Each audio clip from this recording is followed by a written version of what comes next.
Churchill's life and body of writings and speeches could comprise a major course on business leadership at the Harvard Business School. Indeed, business school curricula around the world often refer to Churchill as an example of good leadership, and he is repeatedly referenced by the leading executive management speakers today. This brief talk brings out some of those leadership principles using the words and actions of this great wartime leader. An attorney by training, Dan Myers served the National Propane Gas Association as chief legal counsel for 25 years, and for 14 of those years, he was also its chief executive officer. He retired in 2002 and opened a law practice in his home in Downers Grove, Illinois, to represent nonprofit trade associations. From 2003 to 2008, he commuted weekly between Chicago and Washington, serving as the executive director of the Churchill Center, a worldwide organization with over 3,000 members that seeks to keep alive the memory and record of the greatest statesman of the 20th century, Sir Winston Churchill. Myers continues to work from his home office, serving as the center's chief financial and operating officer and a consultant on their educational programs. Myers is a graduate of the University of Oklahoma and the Georgetown University Law School and has completed advanced law studies at the Harvard Law School. Joining us today for the Romeoville Rotary Speakers Series, please welcome Dan Myers. I want to talk about the leadership lessons of Winston Churchill because I think that his life and times are very important and that we need to know where he came from and what he did. Churchill's father was Lord Randolph Churchill. Lord Randolph is the third-born son of the 7th Duke of Marlborough. A very interesting man, a man who died quite young at the age of 46, but a man who accomplished a great deal. He was a member of Parliament. He was a great leader and a great leader of people. His wife was Jenny Jerome. Jenny was an American. Jenny was born in Brooklyn, New York. American father. His father was a part owner of the New York Times, a man who made and lost a fortune a couple of times in his life, but a man who bestilled through her a number of lessons for Winston Churchill. And of course, one of the lessons was where he was born, and this was the palace, Blenheim Palace, which was the birth home of Winston Leonard Spencer Churchill. Winston's middle name, Leonard Spencer, comes from his father-in-law, John Leonard. It was an interesting place, and that's where Churchill would frequently visit during his lifetime. Churchill was not one who enjoyed learning things. He said, I enjoy learning, I don't always like being taught. As you can see from the picture on the right, he's got a bit of a saucy look in his face.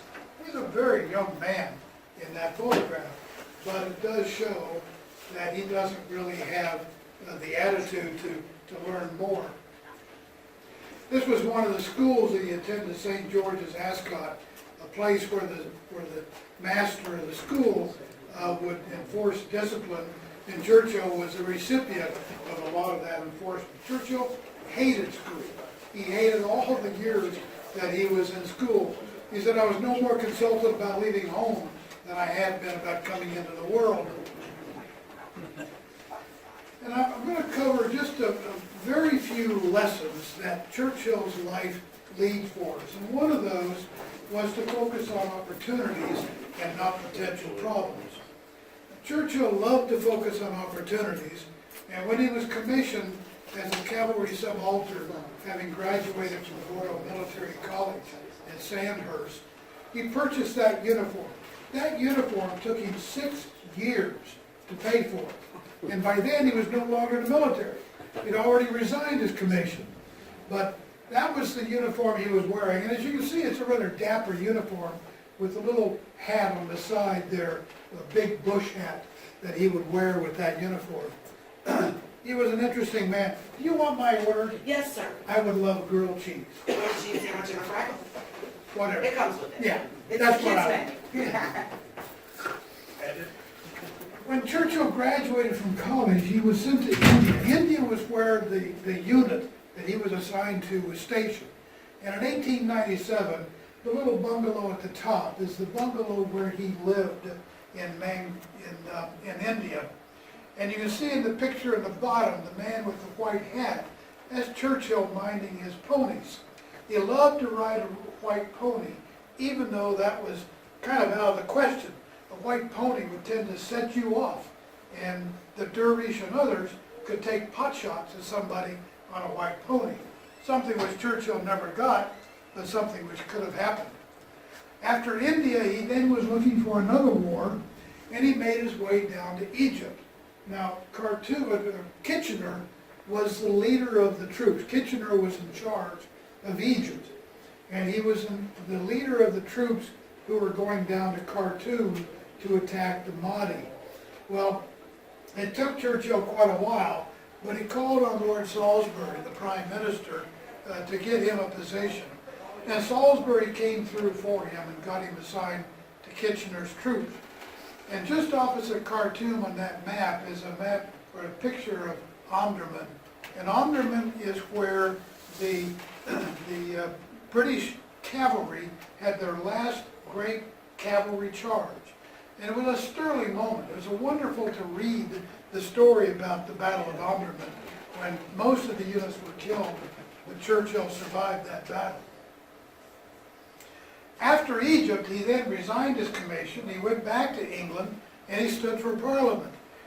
By the way, in England, you don't really run for Parliament. You are asked to stand, you're expected to sit, and you're also expected to lie. And that was Churchill's excuse for being a politician. Well, he was not elected, he did not sit, and he heard about the Boer War, which was breaking out in South Africa. So he went on a ship, sailed down to South Africa, and landed at Durban, where he joined up with some troops.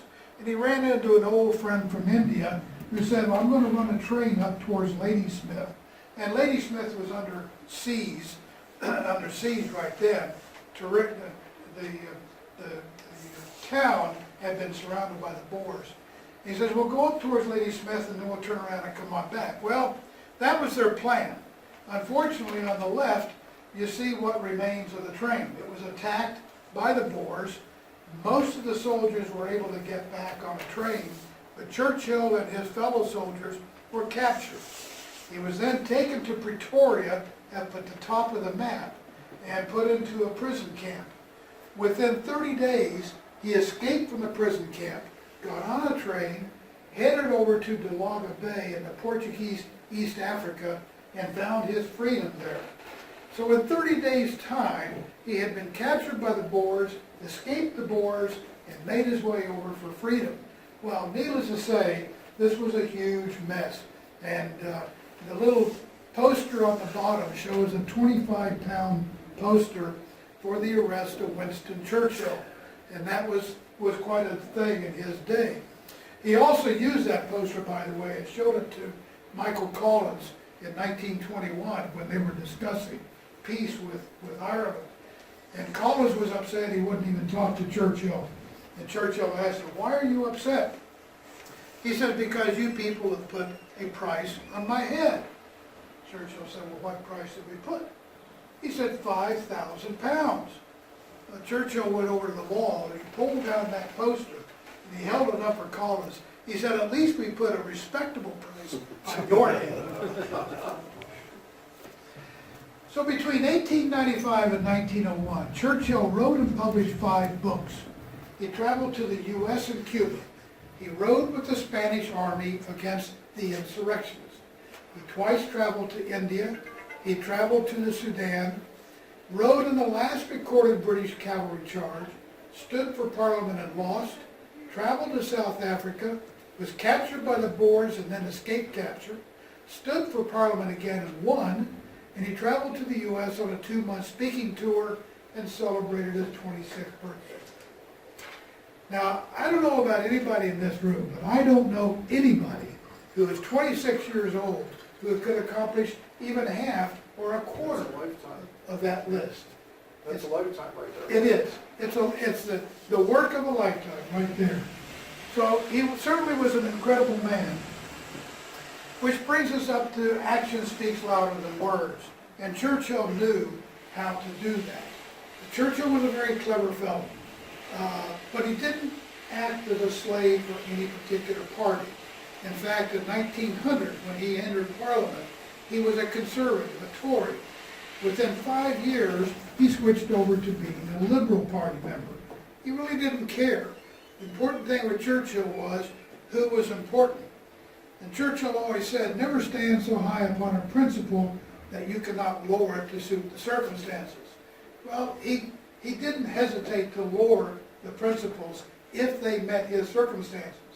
Now, was it wise to do that? Was it wise to say what he did? We don't really know for sure, but certainly he was a man who followed his own suit and his own words. He also took up aviation and took flying lessons between 1909 and 1912. And it wasn't until 1912 that Clementine, Churchill's wife, said, Winston, you must stop. The pilot who had been leading him, showing him how to fly, had crashed and been killed.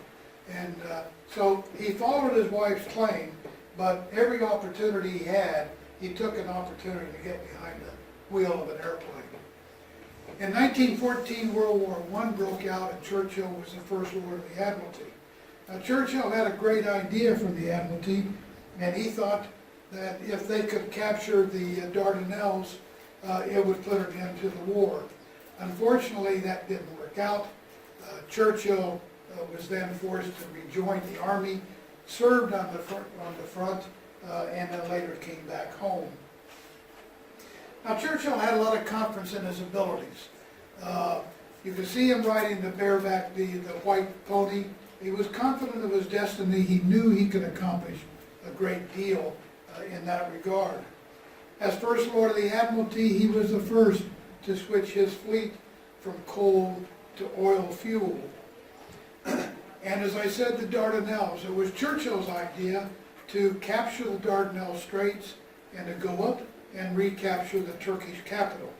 Unfortunately, they talked about it for 6 months in the cabinet sessions, and word about it got out to the Turks.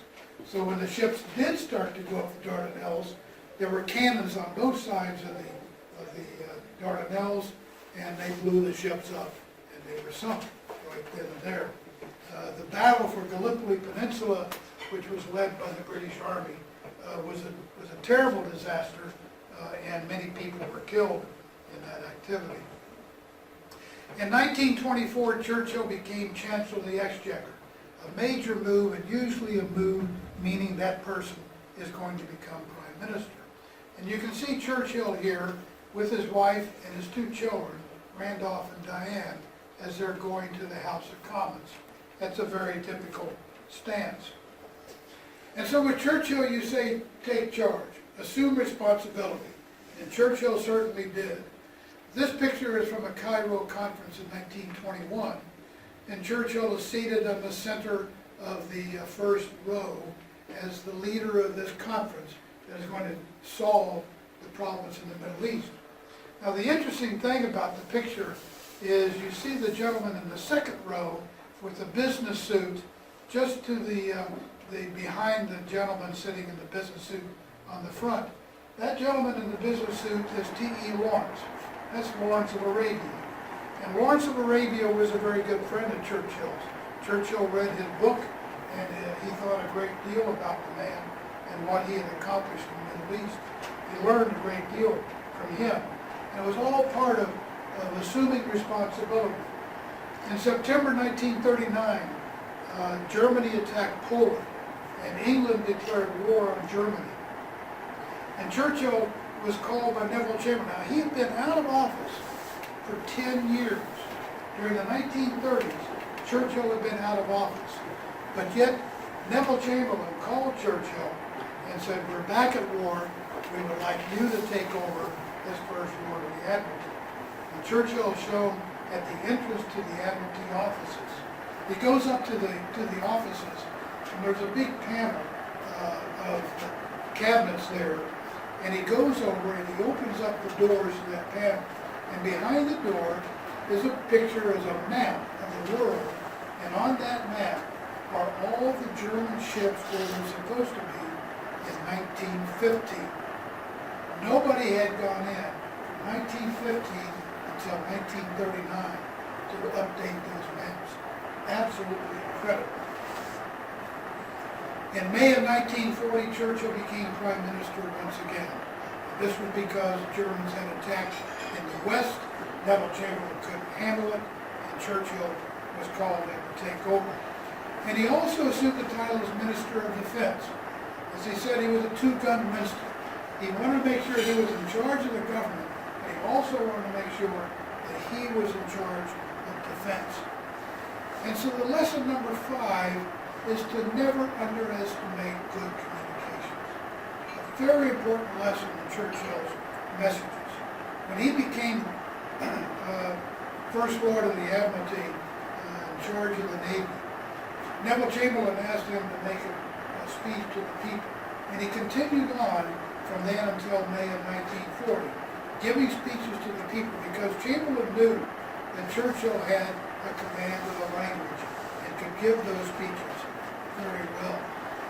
Churchill also used these little notes that said, "Action this day."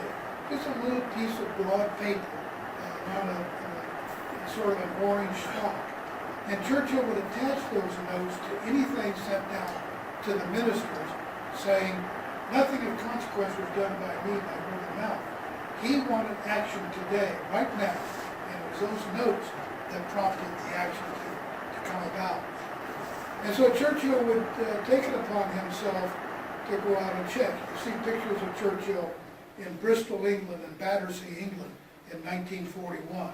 And this was a time when England was by itself trying to battle the Germans who were constantly fighting and attacking England in every way. And Churchill talks to the troops who are about to join the battle to go into Normandy in 1944. And it was Churchill who told them to go forth and do well and to represent England in that battle. Also, American troops in 1943 were going back to America on the Queen Mary. And that was a ship that Churchill used to go over for a conference with Teddy Roosevelt. And you see from this picture of the conferences that Teddy had, or that Churchill had with Franklin Roosevelt in Casablanca, Tehran, Quebec, and in Yalta in February of 1945. Yalta, of course, was the last conference that these three men had together because Roosevelt would die 2 months after the photo was taken. Later on, when Churchill died, this cartoon was published in one of the newspapers, which is a very good cartoon, and it points out that Churchill, as the party leader, was a very important man, but his importance only went so far. But as the cartoon shows, to cheer up, because he will be remembered forever, despite how Churchill might look at things today. And in 1963, President John Kennedy made Churchill a United States citizen. That's the first time in about 15 months, or that was the last time when Churchill was still alive. He died about 15 months after that. And it's a very important thing. There was only one other person who had been made an honorary United States citizen. And the United States also christened the USS Winston Churchill, a destroyer, and is part of our fleet in the Mediterranean right now. It's the only American ship that has a full-time British officer on it, 24 hours a day, every day of the week. So in summary, I'll just focus on these leadership lessons. Number one, to focus on opportunities. There's always opportunities and not potential problems that you can focus on. That action speaks louder than words, and certainly Churchill knew how to take action in every instance. To have confidence in his abilities, which Churchill never lost confidence in his own abilities. To take charge, assume responsibility, and to never underestimate the power of good communications. And I'll leave you with Churchill's words, which are probably most appropriate at this time. I'm ready to meet my Maker, whether my Maker is prepared for the ordeal of meeting me. is another matter. I don't know how long that took, but hopefully we're within time.